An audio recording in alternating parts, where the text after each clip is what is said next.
I am Michelle Mcpherson, and this is the Michelle Mcpherson Show, the only internet marketing podcast dedicated to answering your burning business questions. Find us and submit your own questions at FromIdeaToEmpire.com. And now for today's episode. Hey gang, Michelle Mcpherson here. The following is a recording that I did with Sterling Valentine as part of his Celebrity Traffic Summit. And myself and a bunch of other experts got on Google Hangouts. Sterling spent all day on there interviewing us about our best traffic getting techniques. So what you're going to hear is my interview. If you'd like to hear the interviews with the other experts, I recommend you do. There's some good stuff in there. Head on over to celebritytrafficsummit.com/VIP/Michelle-Mcpherson.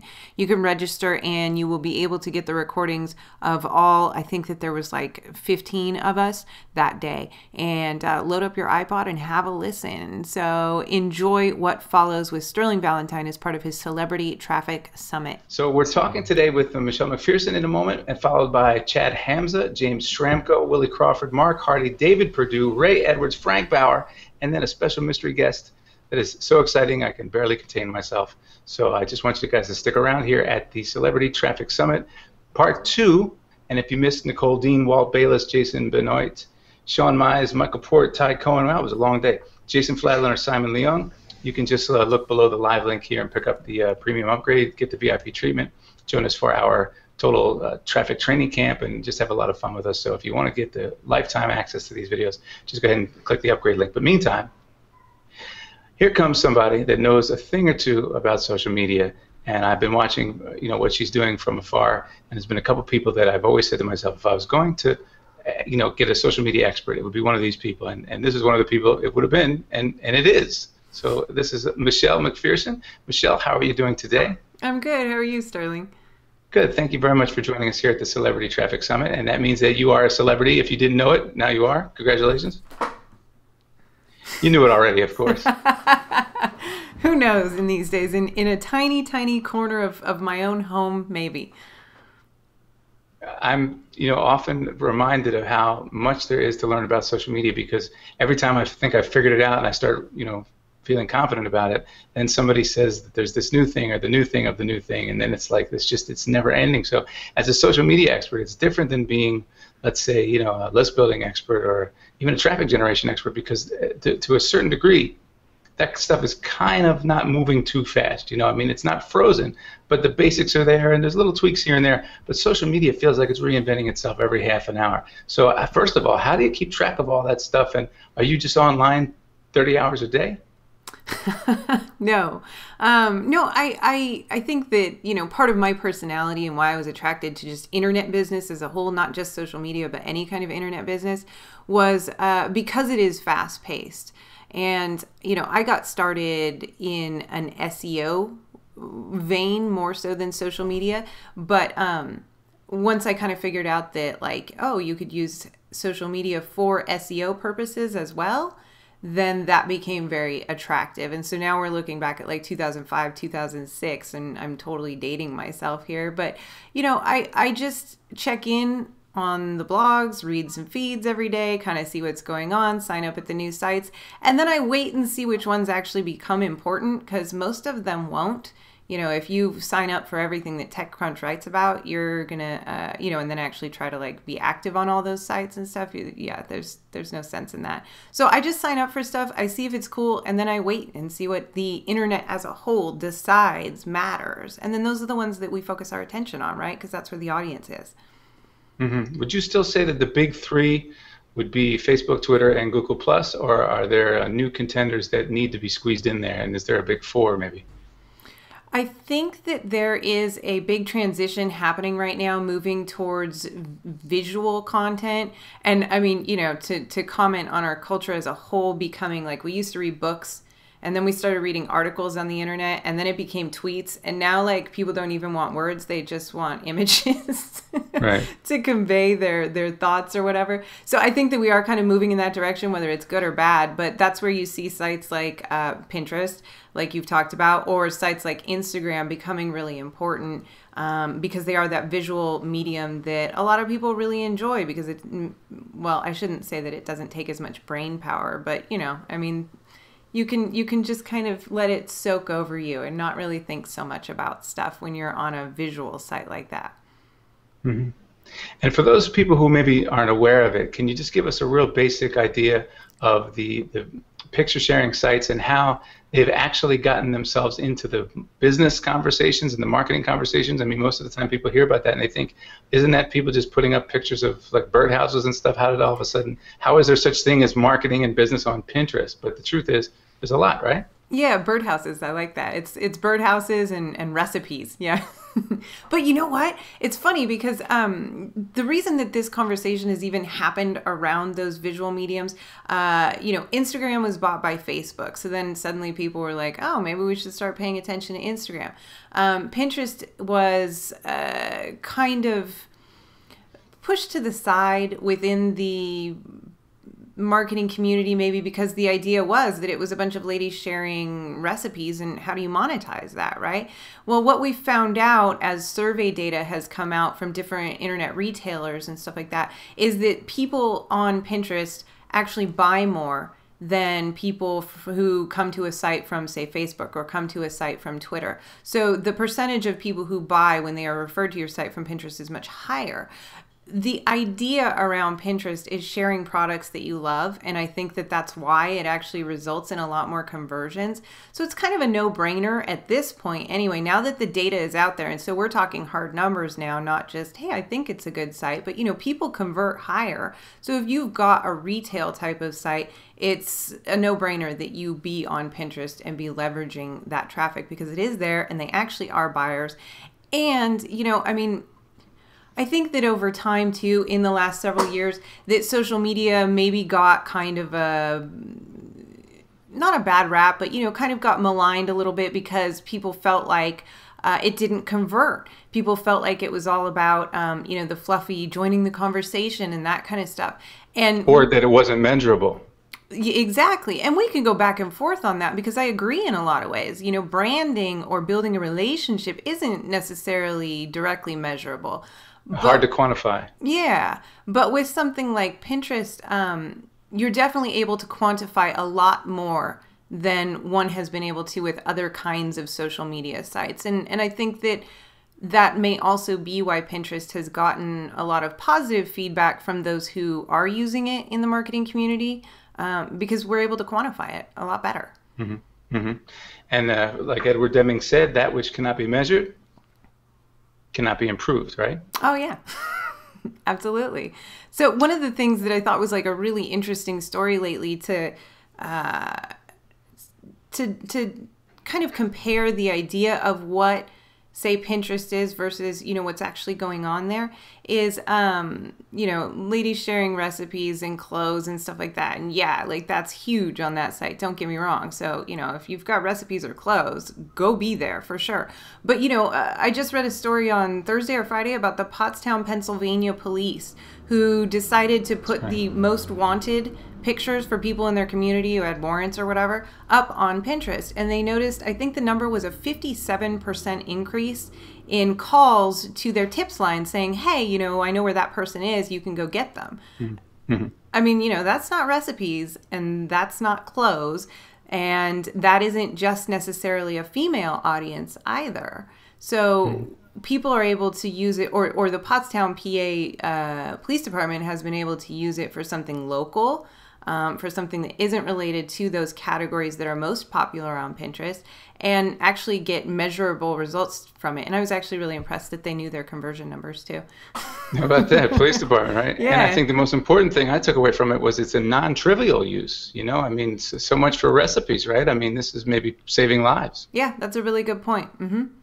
The funny thing is, when like you mentioned TechCrunch, when you read these blogs and try to stay on the bleeding edge of things, it's really just a bunch of hotshot guys that are coders or similar to that, and they put together some kind of platform, they tie a bunch of computers together, make some code happen, and then you can do a cool thing with it. And then they throw that in the ring with all the other startups that are building stuff that you can do a cool thing with, and we all find the cool things, we play with the cool things, and we figure out which cool thing is cool enough that we actually want to use it more than one time, which cool thing starts to develop a little bit of a community around it, and then eventually these things sort of sink in. And when we realized Twitter's 7 years old, the guys who were at Twitter when they first started Twitter, they didn't know they were making Twitter. They were just making a cool thing, and they didn't realize that sometimes CNN would be quoting Twitter on CNN more than they were quoting CNN. You know, I mean, so there's nobody really in charge, would you say, right? I mean, it's just kind of like happening, and you need to trust your social media specialists like yourself to keep an eye on where it's headed and let us know what's a good thing to use and what's just kind of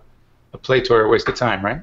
Yeah, I mean, you know, it's like preaching to the choir. I'm from the Bay Area, San Francisco Bay Area. So yeah, it's just full of people building cool things and waiting to see what happens and who gets funding, and then with all that funding, what catches on. But you never really know until a community starts to develop around, you know, a web app, and then is that community able to spread it? Are their friends ones who also adopt it, so on and so forth. But you know, I mean, it also reminds me what's going on with Pinterest right now. Reminds me a lot of what happened with MySpace when you know, I kind of started in internet marketing in 2005. So you know, I had a software for MySpace in 2006, and I kept trying to tell the internet marketing community, like, guys, everyone is on Pinterest. You know, there I go, mixing them up. No, everyone is on MySpace. You guys have to get on MySpace. This is where your customers are. And everybody's like, no, it's just for kids.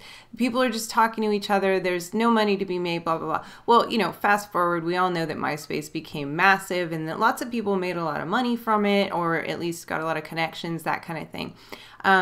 Pinterest is very, very different, but I see the same kind of resistance in the marketing community to like, you know, it's not really for my market. That's not where my customer is, whatever the case may be. I think it's interesting that there is resistance towards things that are working just in life. But, you know, people don't like change. But I think that this is an opportunity that people should jump on. And, you know, having the perspective of several years, I think people should open an account and go pin some stuff. It's not going anywhere anytime soon, you're saying? No, it's not. This is going to be a big one. Well, whenever we have these kind of events, these summits, I have to be careful that the geeky, techie part of me doesn't inquire about all the cutting edge, bleeding edge, latest, greatest things, because a lot of times I leave people behind who might say, hey, you know, what are they talking about? I don't understand any of this stuff. So let's dial it back down for a second and go straight for the beginning. First-time person who says, you know, I've been hearing about social media. I know it's like something to do with tweeting things on Facebook or something, but I've been kind of afraid of it, like the monster under the bed. I know I'm supposed to do something, but it's over there, and I'm over here, and I just help me make the jump, but I'm intimidated. I don't understand it, and I'm afraid I'm going to waste all my time. Would you recommend Twitter, Facebook, Google+, Pinterest? Which one would you recommend first? Would you recommend all of them? And what is a doable adoption strategy so that, you know, in the next week somebody doesn't find themselves, you know, reading about a Tumblr about Vine videos and stuff and lost? Like, what, you know, how do they just, like, you know, stay on the main path? Yeah, that's super huge, is that you cannot do them all, so don't try. So you've got to figure out what's most important to your marketplace.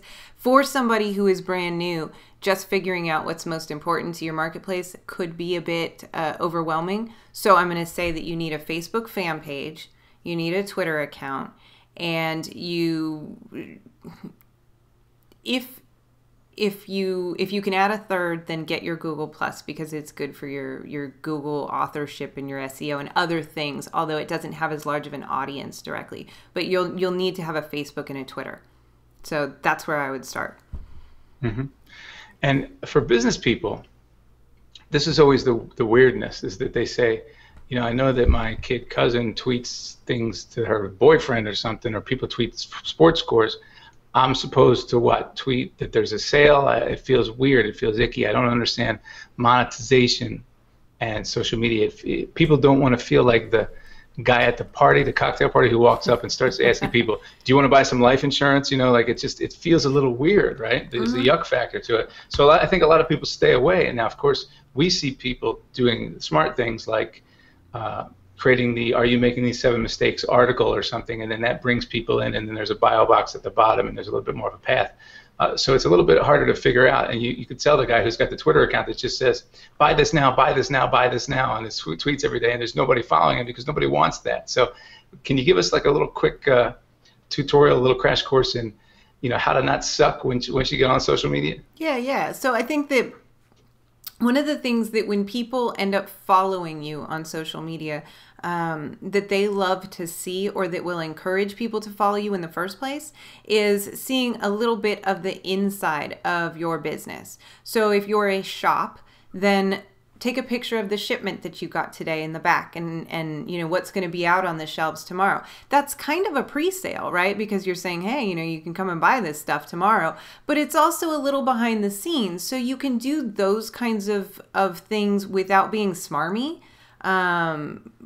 because it's also of interest to your customer. It isn't just, hey, we're having a sale. It's, you know, oh, we're going to be putting this stuff out. You know, restaurant specials, you can do that kind of stuff, but that's kind of direct. But you can say, a restaurant in my area does, oh, look at who, you know, our lovely hostesses are tonight. And, you know, I mean, the shift is different every day. That's how restaurants work. But people are like, oh, you know, they see people that they recognize because they're regulars, because they go there often, and it creates that connection. And I think that like we talked about in the beginning, social media isn't necessarily as quantifiable, but the connection between me as a fan and then you as that retailer or consultant or whatever can be made much deeper by showing that personal side of things and not just being sales. Because yeah, nobody wants to hear that, and no one's going to follow you. And if they did make the mistake of following you, they're totally going to unfollow you. So like, don't even bother.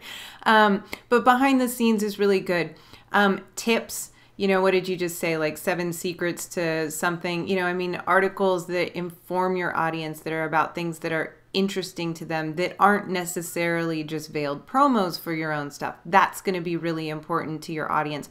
Also branching out outside of the direct topic to your audience. So let's say me and my internet marketing, you know, fan page, I can obviously talk about internet marketing topics, but maybe I would also one day, you know, say something about, you know, Virgin Airlines new planes or something, because that's kind of, it gels, it's relevant to my audience. I'm obviously not selling plane tickets, but there is a cross section of people who will also be interested in that. And it gives people kind of a fuller idea of what my personality and my interests are while still gelling with them. So those kinds of things can be really helpful building that relationship as well. Do you find that people are scared of the increased intimacy that social media brings? I mean, before a guy could put a suit on, and you're over there and I'm over here and I'm selling this product, ma'am, and it's everything sort of a, you know, easy to understand above board business deal. And now I'm supposed to take a picture of myself sipping a, you know, a drink by the pool and tweet that. It's like the lines are very blurred now, and it's a lot more necessary almost to kind of be out there. I don't know a better way to say it. You know, just put yourself out there a little bit more. Yeah. And some people are just, you know, some people are adapting to it like crazy. Here's my dog, and he's playing with the remote, and speaking of that, there's this on TV, and then it turns into an affiliate promotion, and you're like, wow, how did they do that? That was awesome. Like, that was really and then good. Other people put on some weird thing, like, you know, here's me in a bathing suit, and you go, man, that's enough. You just don't get this, you know, at all. So what is it that people are, you know, when people get it right and people get it wrong, what's the difference there mentally? Because some people are trying, it's not working. Some people are trying, it's working very well. I think that that's basic human psychology. I mean, when people can pick up on neediness, people are totally repelled. So how do you explain that, though? I don't know. I think, though, you know, like I've seen a lot of people who are uncomfortable with that kind of openness, and they also feel that way about, say, how, you know, a lot of marketing right now has to do with video. Because they feel put on the spot, not comfortable in front of the camera. It's the same kind of exposure, just in a different way. And I mean, you know, I really feel like you just have to get over it. I wish that I had a better piece of advice for that. But like, you know, I mean, I still get nervous sometimes when I do calls, or I still feel like sometimes when I put something a little bit more personal out there that like, oh, was that too much? You know, but, I mean, what's the old saying? If you don't have people who are disliking you, then you're not building up the audience that does like you too. So that's really important. Right. And the only bad press is no press, right? Yeah, absolutely. So have you seen, before we let you go, we're going to be bringing Chad Hamza on next. Have you seen any cool stuff, Michelle, that like you said, wow, I like that. That's a hot use of the technology.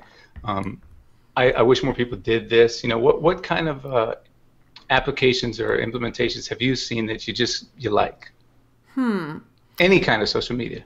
Yeah, I think that one of the things that I am seeing a lot of success with is tying together your social profiles with your actual website itself. So first thing, and I haven't said this yet, so I'm going to, if you have your social presence out there, you've absolutely got to have your own home base too, because in the end, Twitter could fail tomorrow. I don't think it will, but you need a home base of your own too. So let's get that out of the way. The assumption here is that you've got your own website too.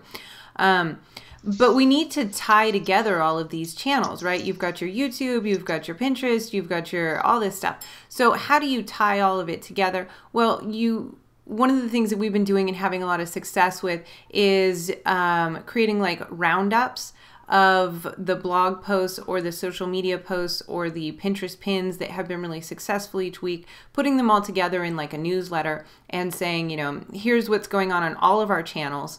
And here's how you can join in on those conversations, because a lot of the audience that might be on one side doesn't know about what's going on in the other. And you want to kind of get people involved in the whole holistic look at what you're doing across all of those channels. And we've seen a lot of success with that. Facebook just came out with their new Embeddable Posts. And that's another way that we're going to be implementing that directly. Like we can take a conversation from Facebook and put it onto a blog post now. And people can continue that conversation in the comments that then tie back to the Facebook post. So that everything is integrated. So that's one of the things that we're having a lot of success with. And that also brings up the interesting point about, who owns your content? Where is your stuff? Where does it live? Whose is it?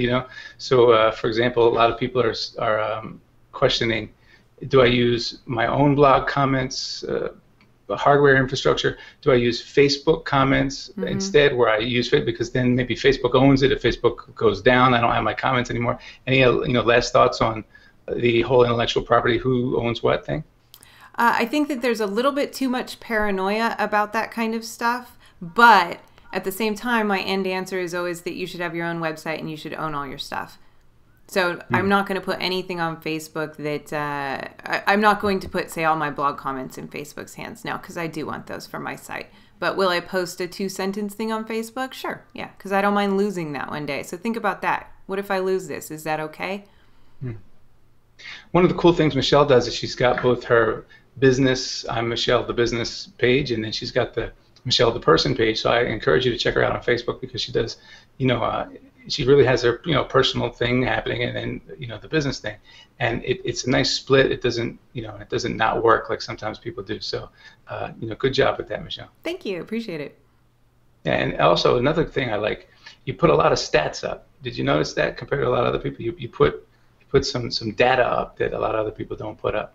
I try to, because people respond to numbers really well, especially on social media. This worked well. Will not get as many responses as this did. 10 times more opt-ins, whatever. Metrics are so important. So Michelle, where can we find you besides all over social media? My blog is michellemcpherson.com. And if you are on social media, I'm at facebook.com/MichelleMacP. And between those two sources, you can find me everywhere else. So that'll get anyone started. It's such an ironic thing to say. Social media expert, where can we find you? I mean, duh. I don't know. Social media. Yeah, tough question.